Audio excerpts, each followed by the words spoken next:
Shoftim, the sixth parasha. Okay, so our parasha is a very rich parasha in mitzvot. We find in our parasha, do you know how many mitzvot? So depending on the opinions, but some say 74 mitzvot. 74 mitzvot in one parasha. Give me 1 second, I just finished.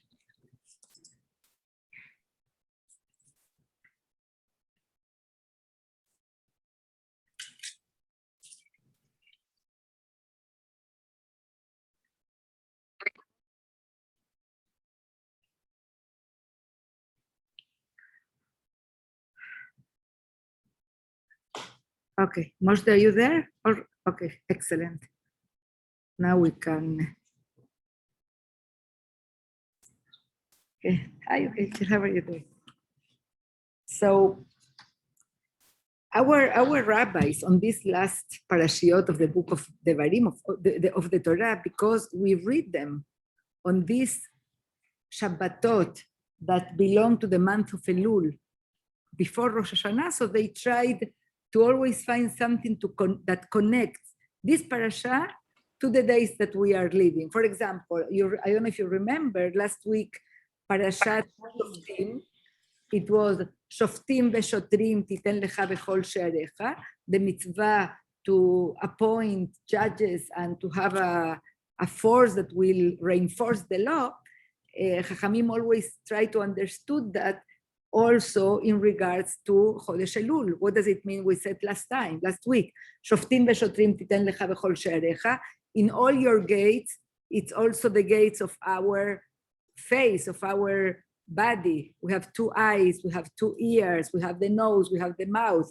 So we have to put judges and police to control what comes in and what goes out, especially on these days, to be extra careful. For example, with our mouth, we are very careful in what comes in, kashrut, and we need to be very careful also of what we bring out from our mouth.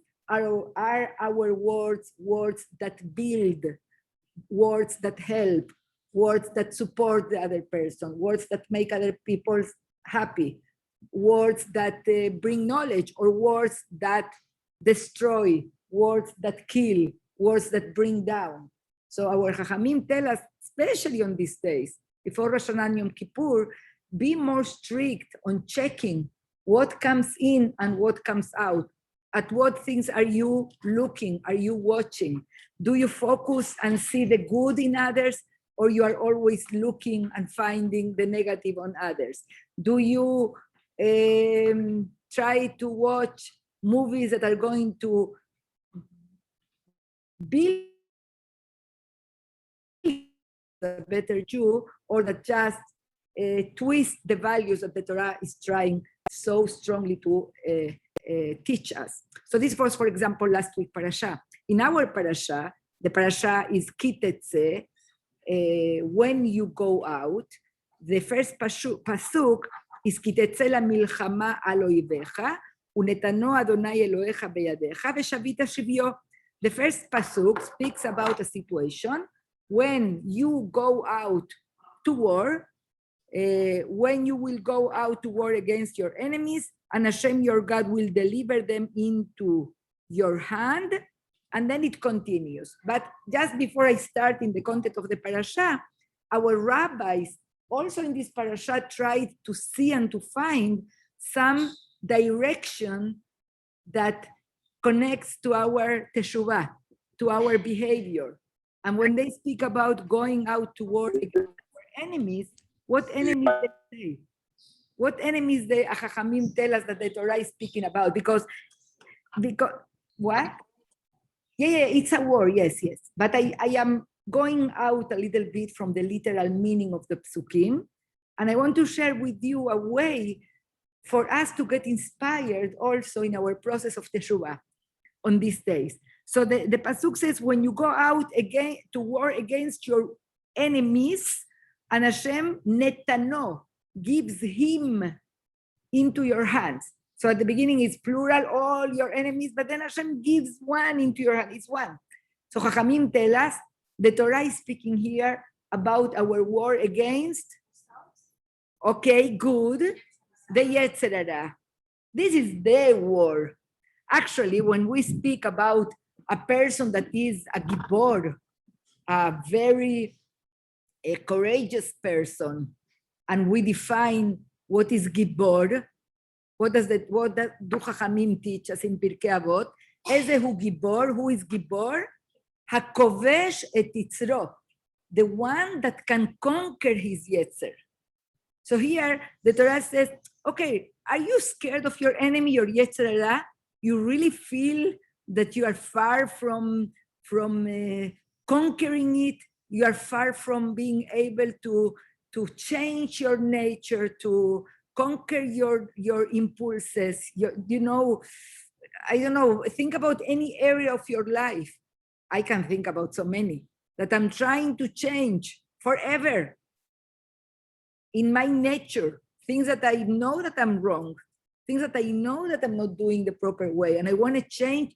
It's so difficult. It seems such a difficult war. The enemy sounds and seems so difficult to defeat. He's stronger than me because one day I am capable on changing things, and then the next day here I am again, either screaming at my children or answering back to my husband or talking Lashon Hara or not controlling what I eat. All these things that we should be in control, but not, it's difficult. So the Torah is telling us, Ki Tetse la milchama, first of all, don't give up. Don't give up. Go and fight. Ki Tetse la milchama. You need to try to fight. You need to create strategies of how to defeat this enemy. Imagine a person is feeling bad, I'm wasting my days. I'm learning how important it is to take advantage of my time, to use my time in a productive way. And every day I go to sleep and I look back at my day, and all what I did was talking in the phone and going out and playing and shopping. I didn't do anything productive. So, you just think, that's it, I cannot do it. Ki Tetse la milchama, go out to war. And when you want to go out to war, what do you need when you want to defeat your enemy? What do you need? Weapons, strategy. Don't just go and say, okay, I'm going to defeat it. No. What is your strategy? So if you find yourself speaking Lashon Hara every time you go out with this group of friends, so perhaps either don't go out or come with a plan or make lobby with 2 or 3 friends and tell them, listen, let's change a little bit the dynamics of our group, but have a strategy, do something. You find yourself all the time eating that chocolate that is bad for you, and you are trying so much to strategy. What watchers recommend, be very careful with your shopping. What do you put in your refrigerator? What is in your pantry? You feel bad that every time you go to sleep at 3 a.m. in the morning because you are totally immersed and trapped in social media and checking what your friends are doing, and you realize how bad is that for you, how harmful is that for you. Have a strategy. It's too difficult for you. What would you do? Put the phone, leave your phone downstairs. Don't take it to your bedroom if it's something that you cannot control, that it's too much for you. So Chachamim are telling us, you want to succeed, you need to look at it as if it was a war. And you don't go against your enemy without a plan, without a strategy. And look how interesting how the Pasuk says here. When you go out to war against your enemies, Unetano Adonai Elohecha beyadecha. And Hashem is going to give him in your hands. Which means, if even on this battle that we have against our nature, if you are coming to fight it, if you are coming prepared to win, Hashem is going to help you. Hashem is the one that is going to give him in your hand. How the Chachamim taught us, Pitchu li petach kepitcho shel machat, open for me a little opening like the opening of the needle, ואני אפתח לכם פתח כפתחו של עולם. And Hashem is telling us, you just start a little bit, and I will open for you a huge opening as the opening of the world. Hashem is going to help us, but we need to start. we need to start. Sometimes it seems so difficult, but it's a lot in our hand. It seems that it's many enemies, oyevecha, many enemies, but Hashem is telling us, Unetano Hashem Elokecha beyadecha is one enemy. How does Hashem tell Cain when Cain is giving his offer to Hashem and is not accepted? You know that Cain and Hebel, the two first brothers, they bring their korban to Hashem, and Hashem accepts the one from Hebel and does not accept the one from Cain. How does Cain react? He gets angry and mainly depressed. He gets depressed.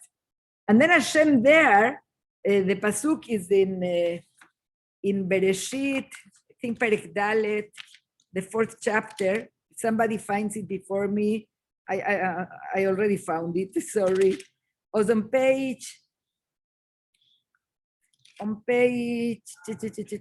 think 19.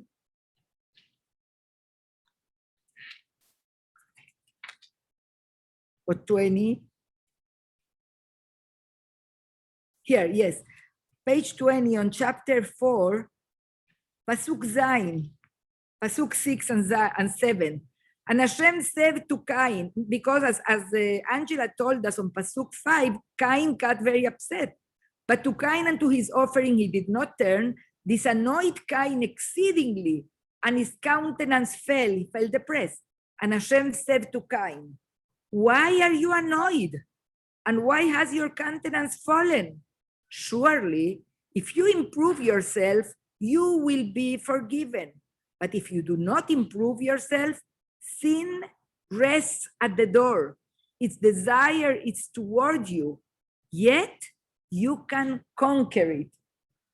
Already then, Hashem is telling us the nature of human being is to be attractive towards the sin, is to want to do the wrong thing. But at the same time, Hashem gave us the ability to conquer it. You can. Don't think that you can't.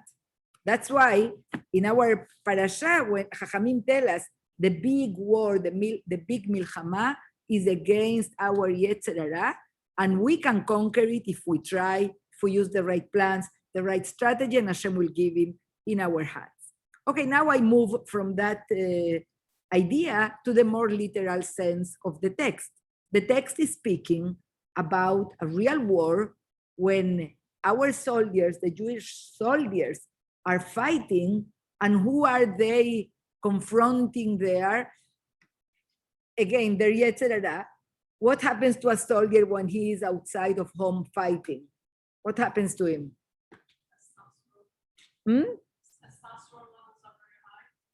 Okay, testosterone levels are high, but I think it's even more than that. You get out of your social structure. You don't have any social norms to conform. The language of the soldiers change. Ask anyone that has been in the army. Suddenly they speak in a different way. They use bad words. There is more only a world of men. The halacha even says, I was reading today in Mishneh Torah of Rambam, there is an halacha, clear halacha that says that soldiers that are at war, they are allowed to eat whatever. Not requirements for kashrut if they cannot find. They can eat nevelot, utrefot, everything. Because you are at war is an extreme circumstance that does not commit you to behave and to be careful with all the norms that you were used until now. Even kashrut, like it's a question of life and death. Or you see a girl, or anything that crosses your mind is, anyways, I can die 1 minute later. Anyways, I can die. What does it matter? Nothing matters. It's a very difficult feeling. But the Torah is telling us something like this. By the way, how do most of the world act? How do most of the soldiers act in wars? With the women of the enemy. I'm sure you've seen scenes in movies and also heard stories, unfortunately, very often with the Jewish girls, because the Jewish population has always fallen in the middle of the two sides. They have been always the first one to suffer. But what do soldiers do? They would go and they would rape and take, and like when you go and you conquer, you feel that you own the place. You don't care to take something. Excuse me, can I use this book? I need to pray. Can I use your siddur? Everything suddenly belongs to you. You conquer, you feel that you control everything. You were in a situation of life and death. Nobody's here to check on you, no your parents. There is no even a bad feeling towards your community. It's you and life and death. So it's very, very normal and common to lose any sense of morality, of good behavior, of nothing. So usually soldiers will come, will rape. And I remember pictures of taking a girl and one after the other and one after the other, not caring for her life. The girl becomes an object to use. I deserve it, I want it. I am the one that won the war. So the Torah, Hashem, of course, is very aware of the nature of the soldier, of the human being at that moment. And he knows that there is no way to certain things, and this is, at least I take from this a very important message. Every commandment that Hashem gives us in the Torah, any prohibition, any limitation, is because we can do it.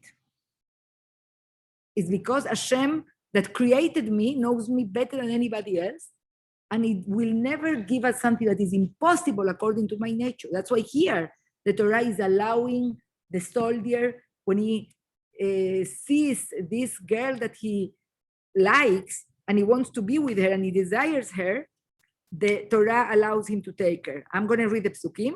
When you will go out to war against your enemies, and Hashem your God will deliver him into your hand, and you will capture his captivity, and you will see among the captivity a woman who is beautiful of form, and you will desire her. You may take her to yourself for a wife. You shall bring her to the midst of your house. She shall shave her head and let her nails grow. She shall remove the garment of her captivity from upon herself and sit in your house, and she shall weep for her father and her mother for a full month. Thereafter, you may come to her and live with her, and she shall be a wife to you. But it shall be that if you do not desire her, then you shall send her on her own, but you may not sell her for money. You shall not enslave her because you have afflicted her. I was checking in Rambam, Mishneh Torah. It seems to be that the first time this soldier is going to be with this girl. But the Torah is telling him, you are with her, now you have to take her to your house. She has to sit in your home. Even if you are married and you have another family, you have to put her in a room, take care of her, give her food. She has to take off her clothing that usually were very provocative clothing, that it was very common. That in a war, we saw that where the girls would come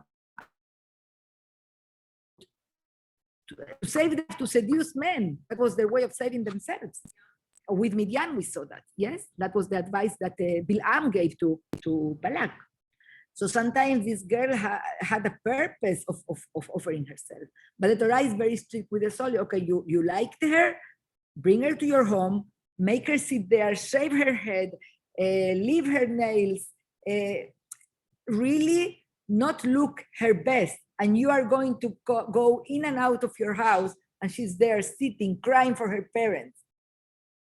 And then after a month, you check if you still want her. And if you want her, she needs to convert, and you marry her and she becomes your wife. So the Torah is saying, okay, I understand. I understand how you feel in the war, you, the Jewish soldier, how difficult it is to really create all the barriers that you had before, but these are my conditions. Yes. That doesn't matter. Listen, the enemies, when they won war, you can kill your prisoners, you can make them your servants. That's it. They don't have a life, they don't deserve anything. But still, the Torah, according to our rabbis, differentiate between them. There's two opinions. Some say all of this is for him, for how his feelings are going to evolve and how is he going to be feeling for this woman. But others will say, no, it's also for her dignity, to give her the opportunity to cry for her parents, for her past. So the Torah is very careful. Another thing for her dignity, if after this month and the Yetzer Hara is already not there, and you are home with your wife, with your children, or with your parents, or with your community, and you realize, what was I thinking?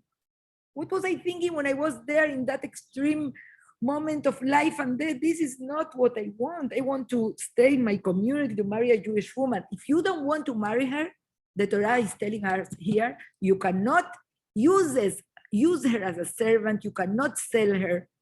You cannot keep her there to wash your floors. You have to let her go with dignity. She's free. Why do you have to shave her head? Because it's a process that will allow you to really think and not be infatuated by the looks of the woman. The Torah wants you to think. Well, what does it matter? Shaving the head is the less of all the terrible things. It will grow. That's nothing. At least this woman that you say, poor woman, she has two choices. Better than any other woman prisoner in any other war with any other nation. She will end up either free, if he doesn't want her, she's going to get freedom. Or she's going to be a Jewish wife with all the rights that a Jewish woman has. So I wouldn't say about her poor woman. Yes, poor woman is no. Angela, you are thinking in our times. Think about the times of the Torah, the times of 2,000 years ago. What would happen to a girl in a war that was taken prisoner? Think about what happened to our girls in the time of the Bet HaMikdash destruction. But shouldn't us Jews be better? We are much better. We are much, much better. Yes.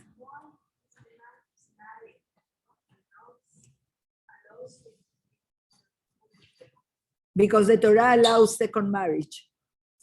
And because this is a fact that could not be changed, that would happen.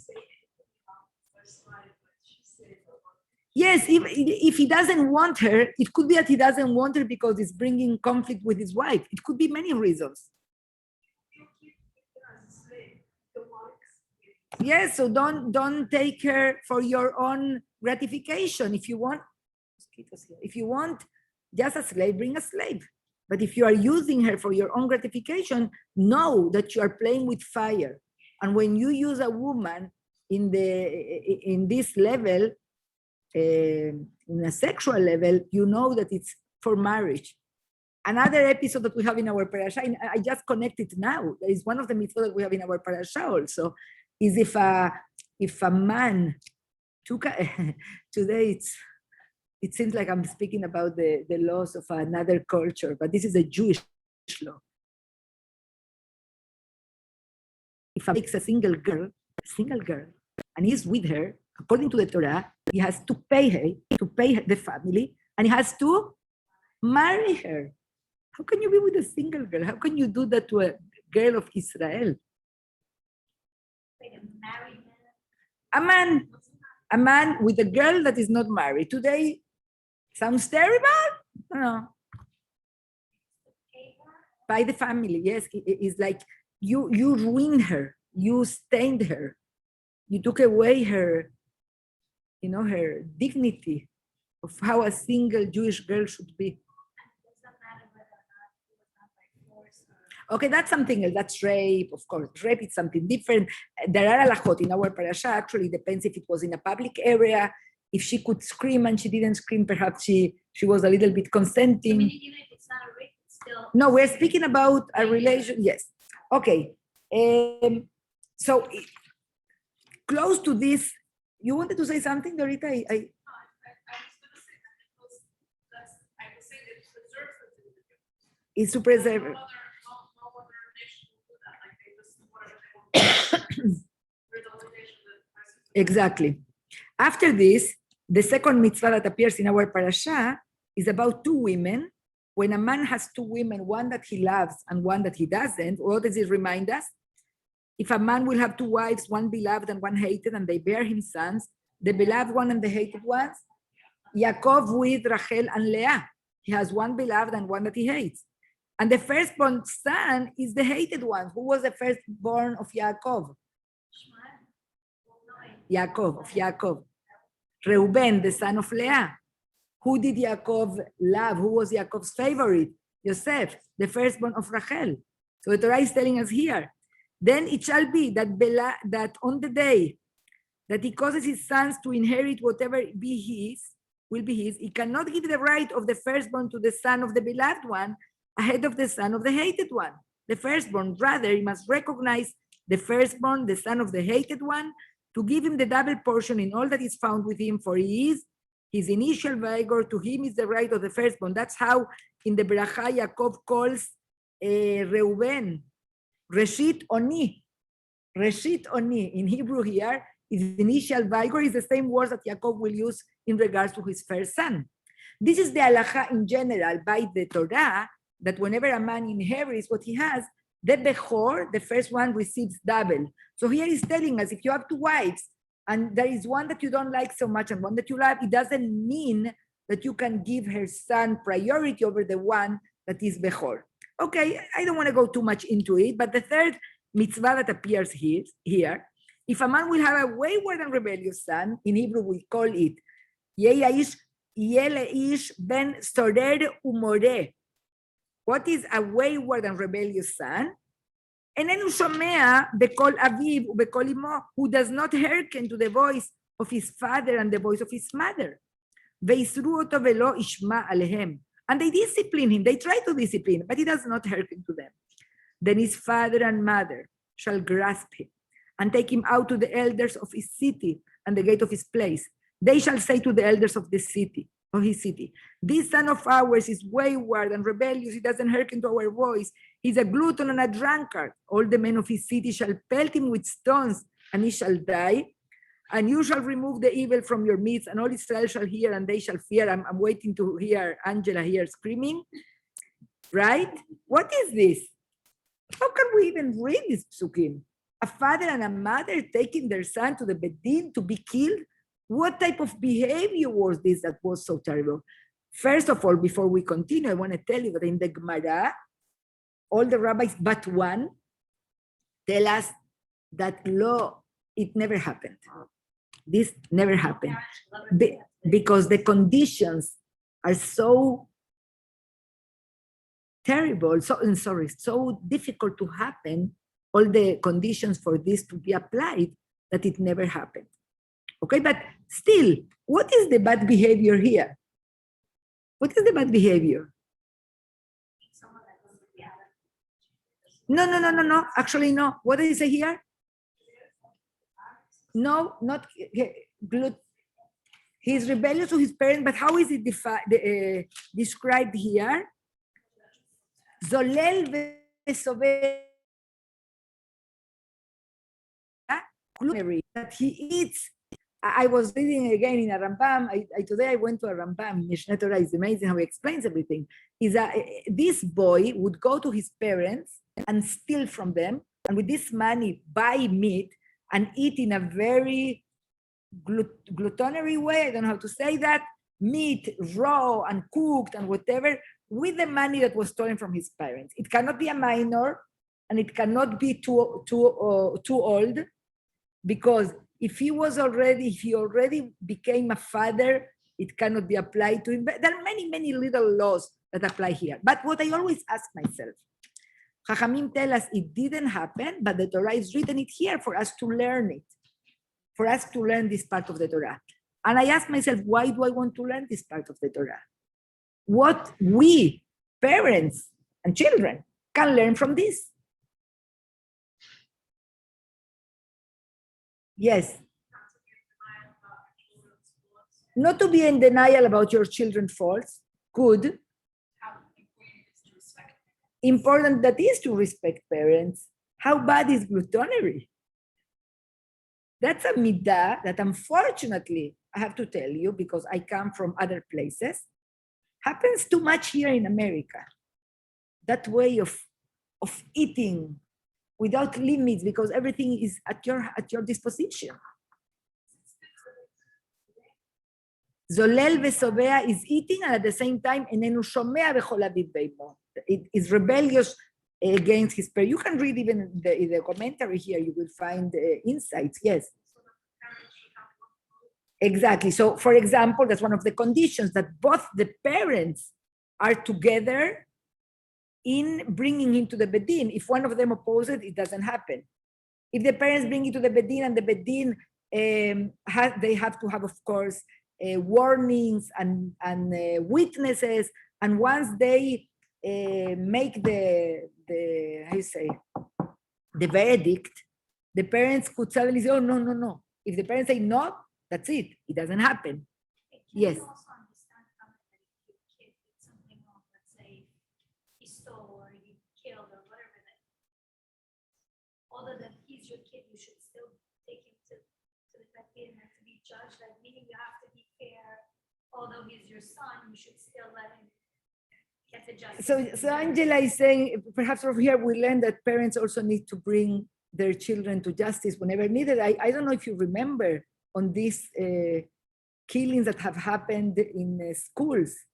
Sometimes I don't have in my mind now a specific case, but I remember having read about it. The mother or the father speaking about their children, or sometimes the same parent. Imagine, God forbid, we cannot even imagine a parent that knows that his son has committed a terror attack and has killed the people. How do you act as a parent? Is my son, I'm going to protect him, or this is not the son that I want to raise, I'm going to bring him to justice? It's a very difficult question, but the Torah still brings it. What is interesting is what Rashi says. Rashi says all these three stories are actually only one. What does it mean?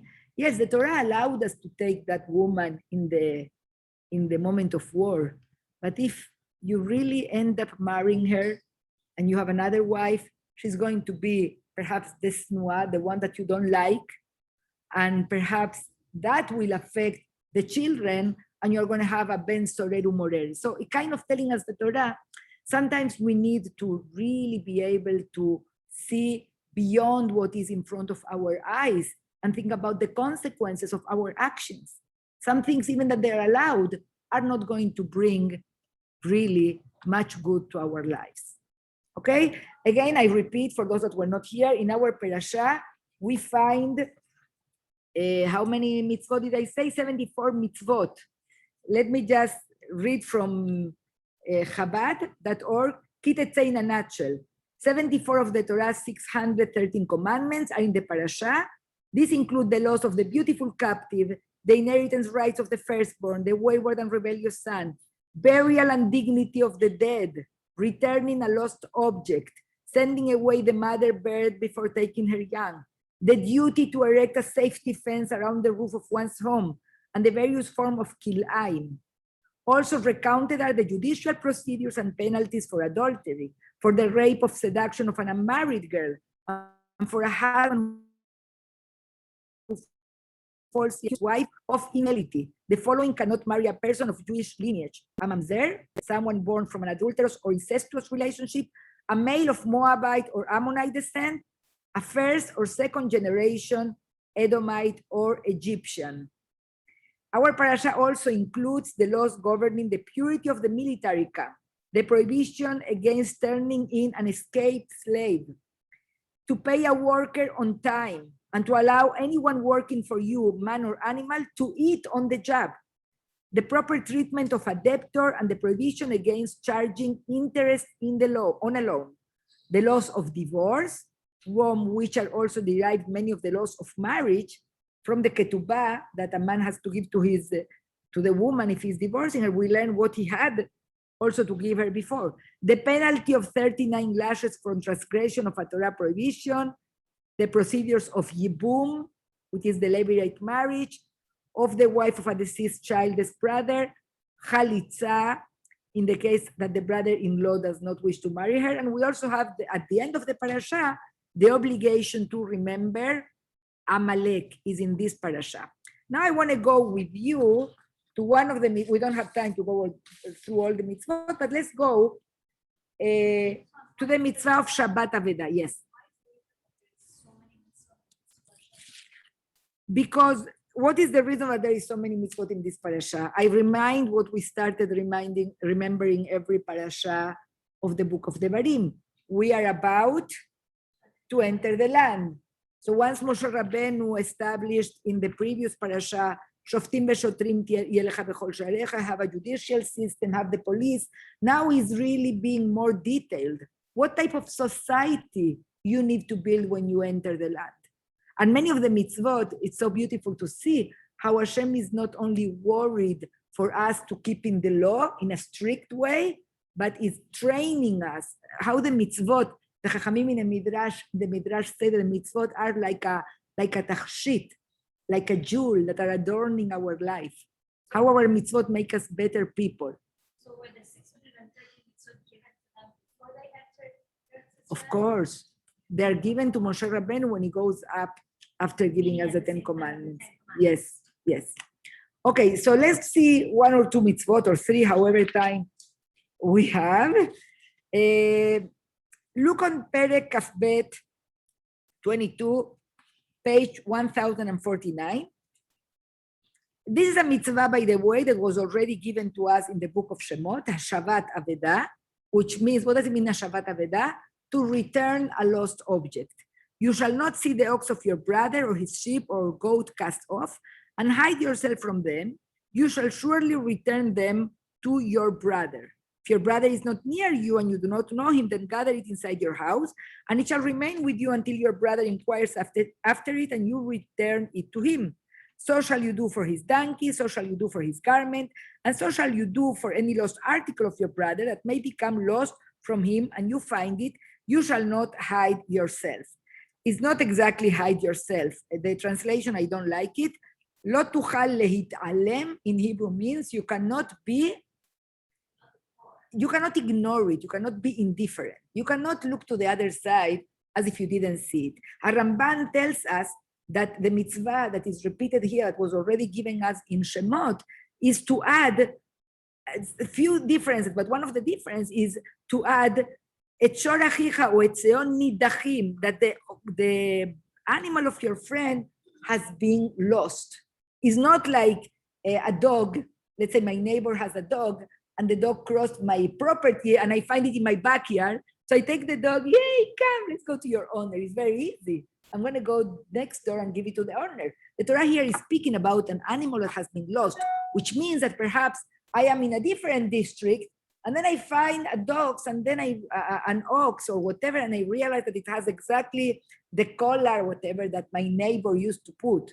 So I have to bother myself and take that animal and come back and walk whatever is needed. And I don't know, it's not easy sometimes to come and return whatever my friend has lost, and I have to do it. Now, this is a beautiful mitzvah, mitzvah Hashavat Avedah. Now you were asking, why is the Torah giving us so many mitzvot? If you pay attention, no other constitution or system of law will like that. I am in Manhattan, okay?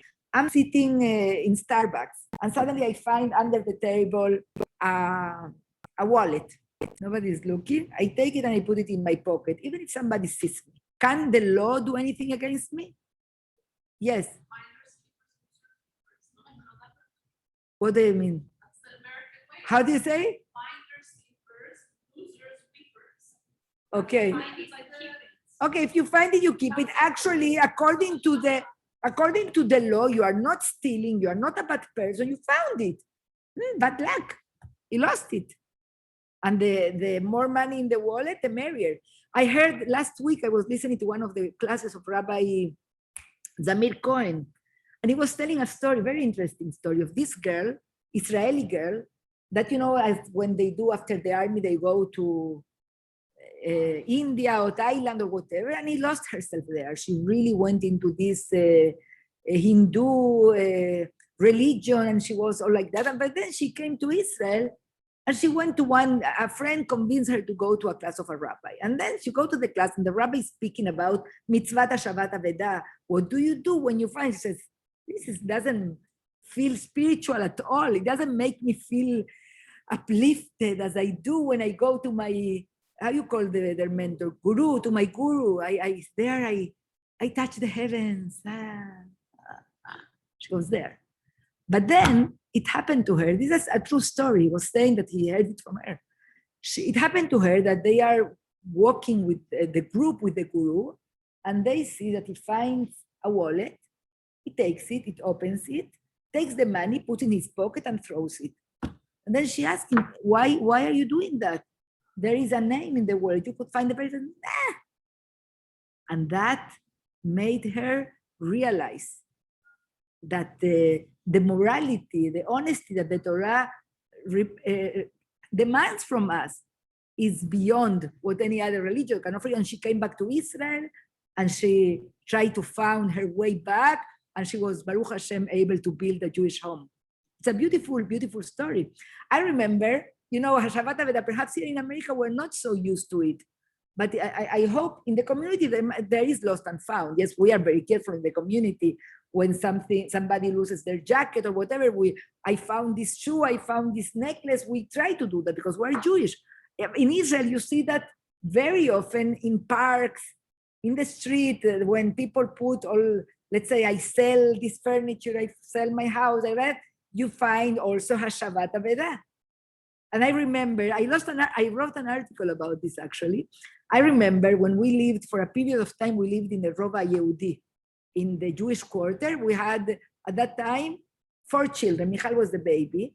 And once I went to the park with Yaakov, David, Avraham, and Michal in the stroller. And Yaakov had his tricycle.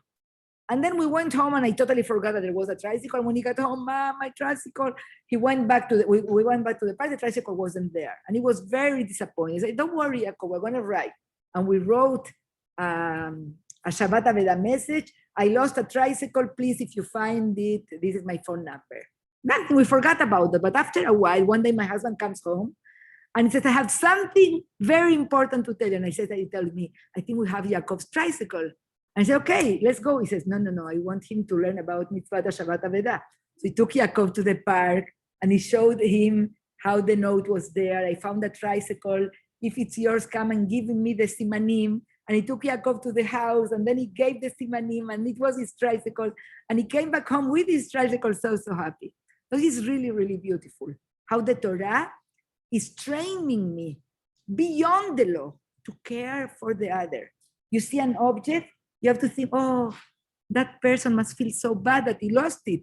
I want to help him. I want to help that person to get back his animal or his car or whatever was lost. Our Chachamim were very, very strict on this, and they went beyond what the halacha requires. We know stories of Rabbi Hanina ben Dosa, for example.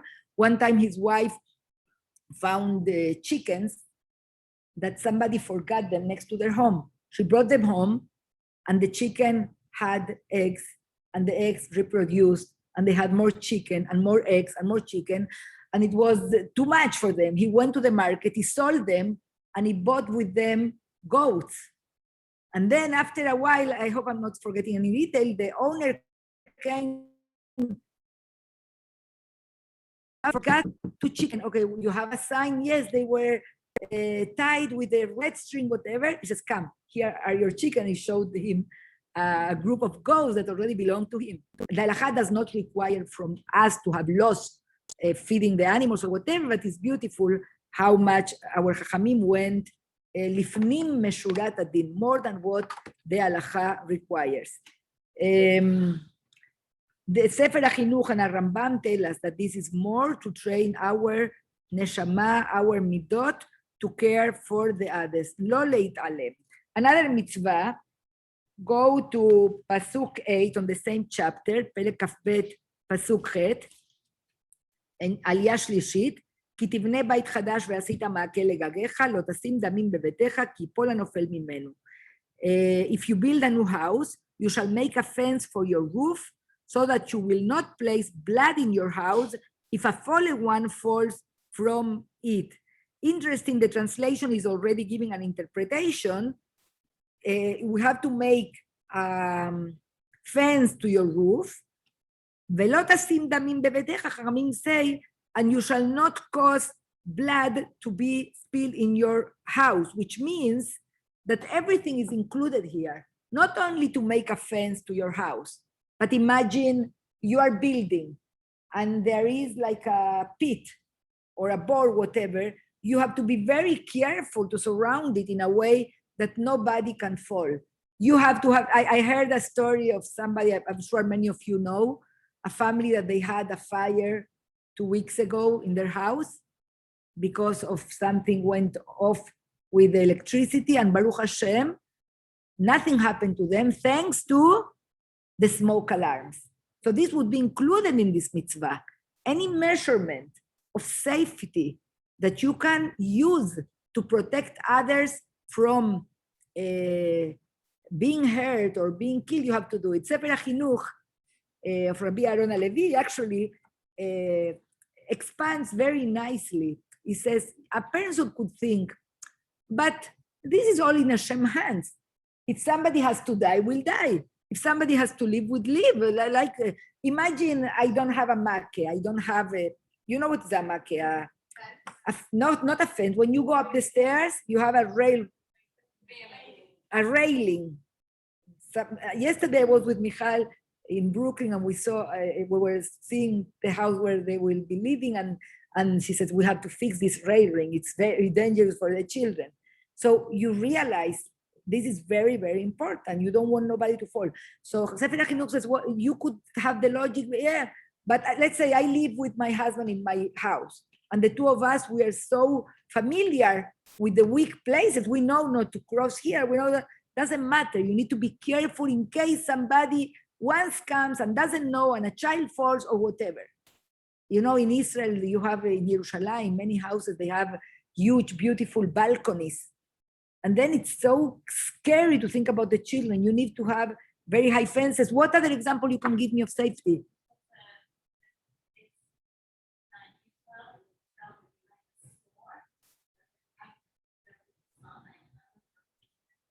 Kikara Medina, in a store, there was an actor with his son. Stairs without railing, and the child fell. Lo alenu. So Sefer HaChinuch says, or Chachamim tell us, okay, Hashem is the one that decides who will live and who will die, but there is a very scary rule. You know what? I always think about that. It says, megalgelim zchut al yedei zakai, umegalgelim chova al yedei chayav. God forbid, a tragedy happens through my hands, it's already because I was chayav. I was deserving to be the one whose hands would get dirty with the death of somebody else. And the opposite as well. If I have the zechut that something good happens, imagine you happen to be in a place like this man that was, I mentioned on Shabbat, that he was the one that found the child that was lost in Brooklyn. Just disappeared. So he's saying, I didn't do anything. Yes, I'm sure you have a lot of zechuyot that HaKadosh Baruch Hu made it to happen that you were the one to find the boy. So what did you want to say? That's what I wanted. How many accidents? Going to swim in the ocean whenever there is no lifeguard. Anything that we do that is not considering the measurements of safety in order to keep the mitzvah ushmartem meod lenafshotechem, to protect our lives, will also transgress these two mitzvot that appear here about the makkeh. Again, going out of the literal sense, Chachamim, when they want to think about the teshuvah and these days that are closer to the month of Elul, they said, Tasim makkeh begagecha, the gag in our body, what is the roof? Is our brain, our head. Lasim makkeh begagecha means to put something that will limit what goes inside my head. What do I read? What do I see? What do I watch? There should be limits, even in the good way. Imagine somebody discovers the Torah, never knew anything, never, and wants to embrace everything at once. Slow down, put a makkeh and go slowly, small steps, because you want it to stay with you and you don't want to lose it. Another mitzvah. Oh, this is beautiful. Perek 23, Pasuk 1. Kaf Gimel, Pasuk 1. is on page, at the end of page 1053. No, sorry, it's not Pasuk 1. I made a mistake. It's about Ammonium Moavi. Where is that? Here, Pasuk 4, sorry. Page 1055. Again, chapter Kaf Gimel, Pasuk Dalet. An Ammonite or Moabite shall not enter the congregation of Hashem. Even their 10th generation shall not enter the congregation of Hashem to eternity. Why? Because of the fact that they did not greet you with bread and water on the road when you were leaving Egypt, and because he hired against you Bilam, son of Beor of Petor, Aram Naraim, to curse you. But Hashem, your God, refused to listen to Bilam. And Hashem, your God, reversed the curse to a blessing for you, because Hashem, your God, loved you. You shall not seek their peace or their welfare all your days forever. Leave it for a second and continue. I will explain everything together. You shall not reject an Edomite, for he is your brother, is the son of Esav. And you shall not reject an Egyptian, for you were a sojourner in his land. Children who are born to them in the 3rd generation may enter the congregation of Hashem. Okay, so we have here 4 nations are mentioned: Ammon, Moab, Edom, and Egypt. I'm going to forget Edom for a second. Edom is our brother, so there is no calculation with them. But we have Ammon and Moab from one side and Egypt from the other side. Who was the meanest nation towards us? Egypt. They enslaved us for so many years. But the Torah is telling here, Lo teta'ev mitzri, do not, what is the translation? Lo teta'ev mitzri means you shall not reject an Egyptian. Why? For you were a sojourner in his land. Ata ita ger be'artzo. You lived in his land. When? At the beginning, when Yosef brought us all in, and we were enjoying living in Egypt. We had good houses. We had everything we needed.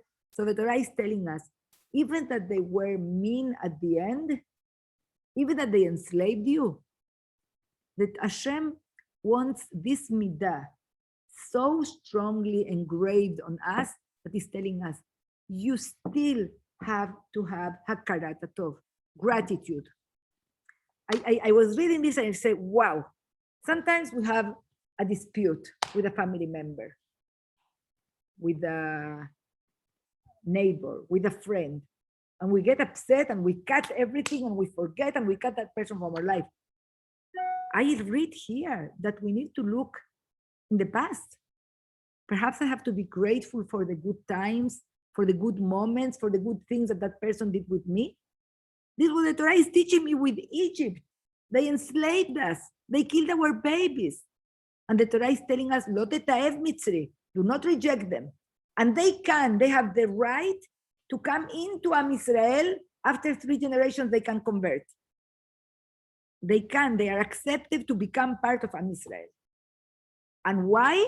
Because I need to have what midah? Hakarat atov, gratitude. This is the essence of us, the Jewish people.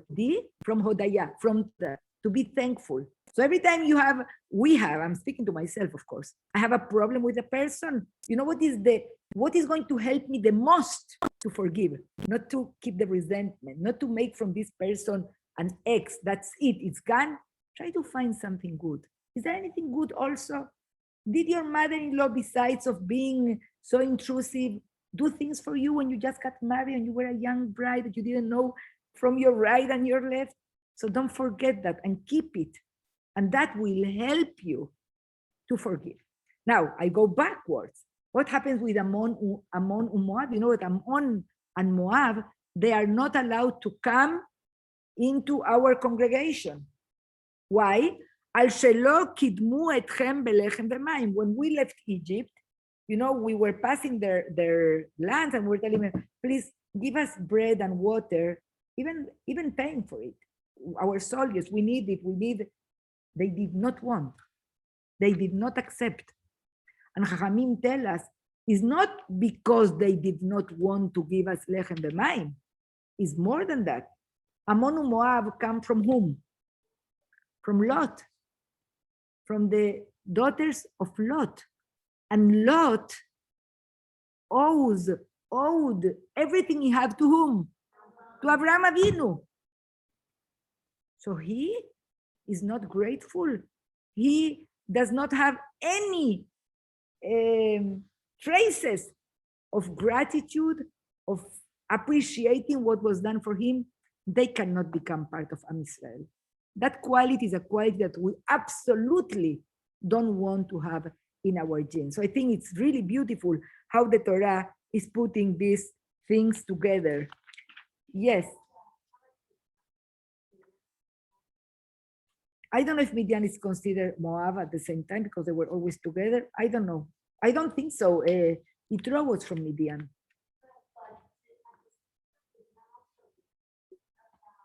Yeah, but we're speaking now about gratitude, about the, you're right, but this is what the Torah is putting as a limit for them to enter our congregation.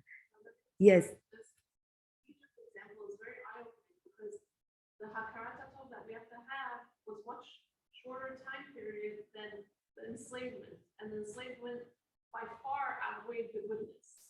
But still, you're saying, Hashem is saying, you still have to remember and appreciate. That's like why? It doesn't make sense, but perhaps, it was a moment where we didn't have what to eat. There was famine in the land, and we found our survival in Egypt. And actually, it's where we were born as a nation. It was very bad, the suffering, but in the total picture, this is the plan that Hashem has had for us to be born. Like paralleling it to our own lives, like, yeah, this person that maybe harmed you, it was part of the master plan of the way your life needed to go.